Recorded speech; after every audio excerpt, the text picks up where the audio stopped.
நாங்கள் சொந்த ஊருன்றதுனால எங்கள் ஊர் மாவட்ட எம்எல்ஏ மூலமாக நாங்கள் வந்து மனு கொடுத்துருந்தோம். அவர் வந்து அதை சிஎம்க்கு ஃபார்வர்ட் பண்ணி, சிஎம் வந்து இதை ஹெல்த் மினிஸ்டருக்கு ஃபார்வர்ட் பண்ணி எங்களை இது மாதிரி பதில் என்ன சொல்லியிருந்தாங்கன்னா, இந்த மெடிசன் இன்னும் இங்கே இந்தியாவில் அவைலபிளாக இல்லை.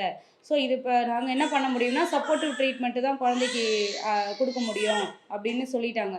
ஐசிஹெச்சில் எங்களை பதிவு பண்ண சொன்னாங்க, எக்மோர் ஹாஸ்பிட்டலில். அங்கே போயிட்டு நாங்கள் குழந்தைக்கு பதிவு பண்ணி ரிஜிஸ்டர் பண்ணியிருக்கோம். அங்கே இருக்க ஸ்பெஷலிஸ்ட்டையும் பார்த்து நாங்கள் பேசியிருக்கோம். இப்போ என் குழந்தைக்கு வந்து இப்போ 16 கோடி அப்படி செலவாகும் அப்படின்னு சொன்னதுனால, நாங்கள் வந்து ஒரு மிடில் கிளாஸ் ஃபேமிலி தான். சொந்த ஊர் வந்து திருவாரூர் நன்னிலம். அங்கே வந்து நாங்கள் இருக்கோம் நாங்கள் ஃபேமிலியோட.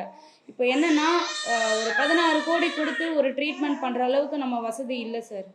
அதனால் நாங்கள் வந்து க்ரௌட் ஃபண்டிங் அப்படின்னு வந்து பப்ளிக்கிட்ட டைரெக்டாக ஃபண்டு வந்து கேட்டு நாங்கள் வந்து நிறைய சோஷியல் மீடியாவில் வந்து நாங்கள் வீடியோ வந்து பதிவு பண்ணி மக்கள்கிட்ட நேரடியாகவே ஹெல்ப் கேட்டுட்டு வரோம்.